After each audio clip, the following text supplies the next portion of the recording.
When you enlist, you write a blank check to this country offering your life. And when you die, the United States gives you the honor of a military funeral. But our investigation found the remains of potentially thousands are ending up forgotten, sitting on shelves.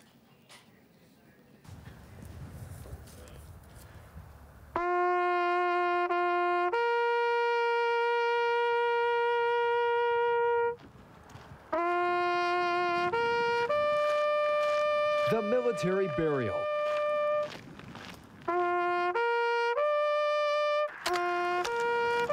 Ready, aim, fire. Ready, aim, fire. Ready, reset, arm. It's how the nation shows gratitude to the men and women who have faithfully defended our country.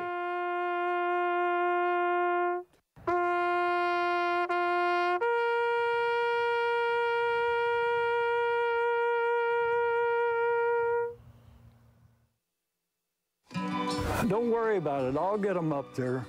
Wes Nell knows the sacrifice of serving. Slow but sure.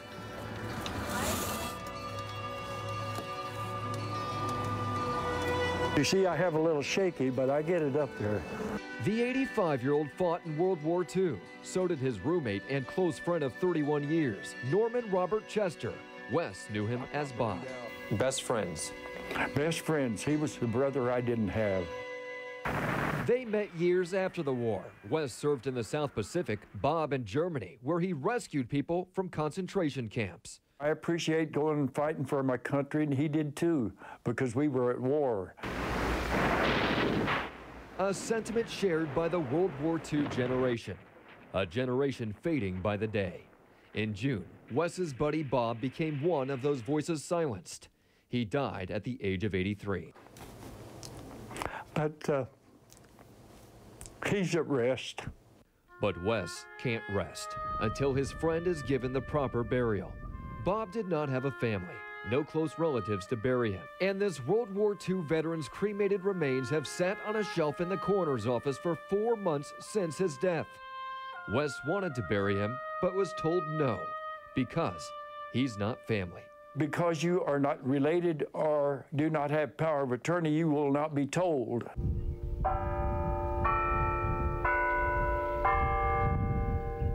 If you're a soldier and you're wanting the honors of a soldier to die as a soldier, this is all you want. Fred Solani heads up a group known as the Missing in America Project, which searches the nation for forgotten veterans. This is a secret that's gone for too long.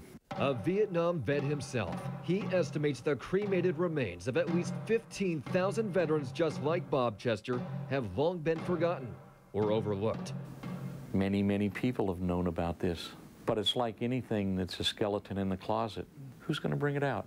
Since Solani and his group formed a year ago, they discovered this. A picture in the paper of a state hospital in Oregon.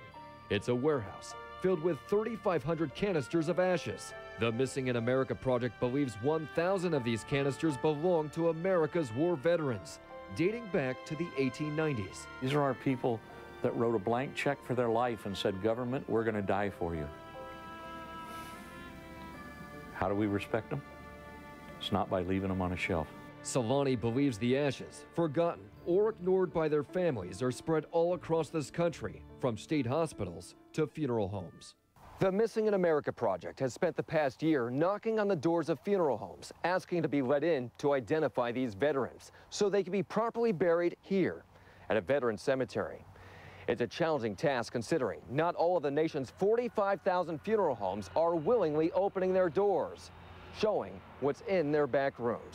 Richard Wanamaker is with Veterans Affairs in Washington, D.C., the government agency responsible for burying veterans. He admits his agency does not always know when a veteran dies. Some things slip through the cracks as years go by. He says the ashes are sitting on shelves because no one has told Veterans Affairs these veterans have passed away. He blames their families for forgetting them. But how could, say, a homeless veteran or a vet with no family like Bob Chester end up here at a national cemetery if the government had no idea they died?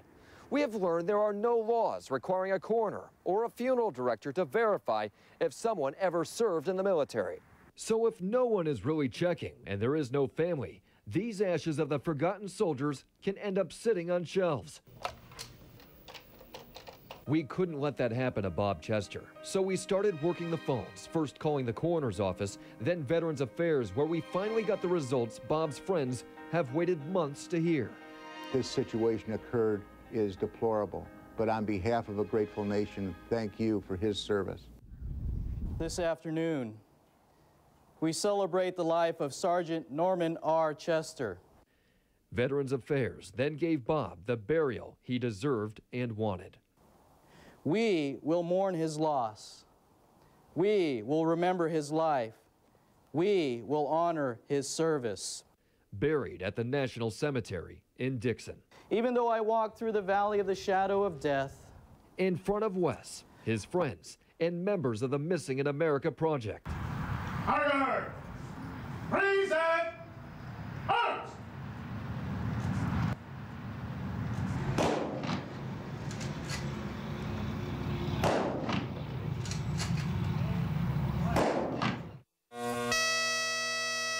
Finally, Bob Chester honored as a hero with a dignified burial. If I could tell him how good this has been and how wonderful, he wouldn't believe it. In just a year, the Missing in America Project has managed to bury 162 veterans. But there's much more to do. Thousands of remains of America's war veterans are warehoused in back rooms, dusty basements, closets, waiting for the proper burial. It's a monumental effort. But Solani says it is the right thing to do. If we want to mouth the words that we're patriots, if we want to mouth the words that we want to honor and respect our veterans, then let's do it for all of them.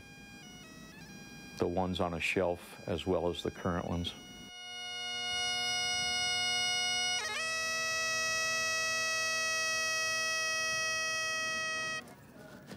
Just recently, the group discovered a funeral home in the Midwest with the cremated remains of 300 people. They are now trying to identify how many of the 300 are veterans. Veterans Affairs told me they support the Missing in America Project and will ask all funeral homes to work with the organization. I want to share this video with you. On this Veterans Day, Wes Snell, at 85 years old, once again climbed that ladder outside his Sacramento home. This time for his good buddy Bob. And that flag is Bob's flag, presented to Wes 3 weeks ago, the day Bob was finally buried.